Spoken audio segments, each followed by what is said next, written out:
Good morning. कैसे हैं आप सब लोग? आ- आशा है आप सब लोग बहुत अच्छे होंगे। मैं आप लोगों के लिए एक न्यू वीडियो लेकर आई हूँ झनक सीरियल की। झनक सीरियल तो आप लोगों को बहुत पसंद होगा और इस टाइम आप सब लोग देख रहे होंगे कि झनक सीरियल में कितना मतलब टर्न, ऊपर नीचे ट्विस्ट चल रहे हैं बहुत।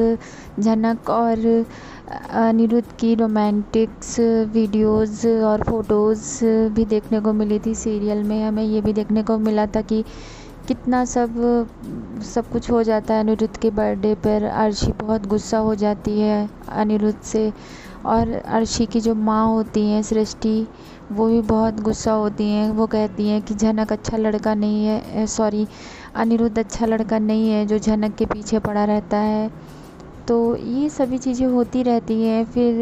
लेकिन अनिरुद्ध को तो आप लोग जानते ही हैं, वो झनक झनक को तो पसंद करता है, लेकिन वो फिर भी उसको एहसास नहीं हो रहा कि वो झनक को पसंद करता है। लेकिन वो अनिरुद्ध जो है ना, वो अर्शी को मना लेता है और अर्शी मान भी जाती है। अनिरुद्ध की हर सारी बातों में वो आ जाती है, फिर उसे माफ़ कर देती है और वो फिर से अनिरुद्ध से शादी करने के लिए तैयार हो जाती है। लेकिन उधर अनिरुद्ध के मन ही मन में झनक के लिए फीलिंग्स हो रही होती है, जिसका उसे एहसास होने लगता है कि वो झनक के लिए कुछ फ़ील करता है। और वो झनक कहती है कि मैं सर्दी चली जाऊंगी, चार चार दिनों के बाद मैं चली जाऊंगी। लेकिन इस वजह से अनिरुद्ध को और बहुत ज़्यादा बेचैनी हो रही है कि झनक कैसे वहाँ जाएगी और कैसे रहेगी, कैसे क्या सब होगा। ये सब चीज़ें हो ही रही होती है कि उनके परिवार में भी सभी लोग बहुत गुस्सा और नाराज़ हो जाते हैं अनिरुद्ध से, क्योंकि अनिरुद्ध का बर्थडे होता है। सभी लोगों ने पार्टी और अनिरुद्ध को सरप्राइज़ देने के लिए सारी चीज़ें डेकोरेट और प्लान की होती है, लेकिन अनिरुद्ध टाइम से नहीं पहुंचता है क्योंकि बारिश हो रही है तो मौसम ख़राब हो जाता है।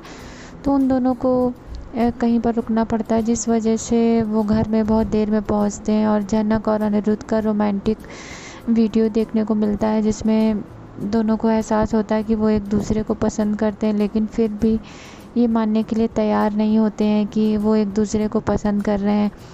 झनक और अनिरुद्ध दोनों अपनी पुरानी बातों को याद करते हैं कि उनके वो कैसे मिले थे, कैसे क्या हुआ था।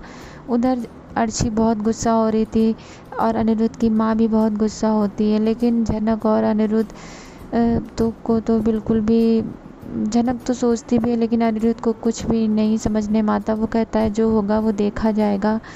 और वो दोनों वहाँ पर रुकते हैं, एक रेस्टोरेंट रिजॉर्ट जैसा होता है, वहाँ पर वो लोग रुकते हैं। जब बारिश बंद हो जाती है, फिर उन लोगों की जब गाड़ी सही हो जाती है तो वो लोग घर के लिए निकलते हैं। जब घर वो पहुँचते हैं तो घर में सभी लोगों के मन में बहुत सारे सवाल होते हैं। वो सभी लोग अनिरुद्ध और झनक से सवाल पूछते हैं कि आप लोग कहाँ थे।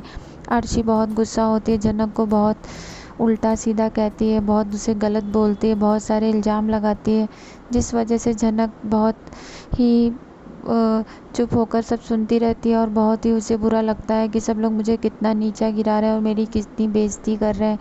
लेकिन उसके बावजूद भी घर वाले चुप नहीं रहते और झनक को सारा ब्लेम झनक पर ही डाल देते हैं। अनिरुद्ध को तो वैसे भी सब लोग कुछ नहीं कहते ज़्यादा, सारा ब्लेम इस लड़की इस लड़की कहकर उसे बहुत ज़्यादा परेशान करते हैं, उसे बहुत नीचा दिखाते हैं।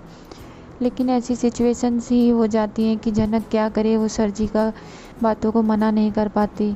लेकिन बहुत सारी चीज़ें होती, बिपाशा जो होती है वो कम नहीं होती, हर जगह पर अपनी टांग लड़ाया करती है और जगह जगह पर लड़ाई लगाती है, मिर्च मसाला लगा के बातों को बताती है, जिस वजह से अर्शी और ज़्यादा भड़क जाती है और बहुत सारे बहस होती है, लड़ाई होती है। और सारा प्लान जो अनिरुद्ध के बर्थडे का होता है वो सब पूरा प्लान ख़राब हो जाता है। लेकिन इसी बीच फिर अर्शी जो है झनक से मिलने के लिए जाती है और कहती है कि तुमने आज का भी मेरा दिन पूरा ख़राब कर दिया, तुम बहुत बुरी हो झनक, बहुत बुरी हो, बहुत गलत कर रही हो मेरे साथ। ये सब बातें कहती है। तब झनक कहती है, अर्शी दीदी मैंने कुछ गलत नहीं किया है, और अगर मैं अपने हक के लिए आ जाऊँ तो मैं अपना हक भी मांग सकती हूँ, क्योंकि अनिरुद्ध मेरा हस्बैंड है और मेरी उससे शादी हो चुकी है।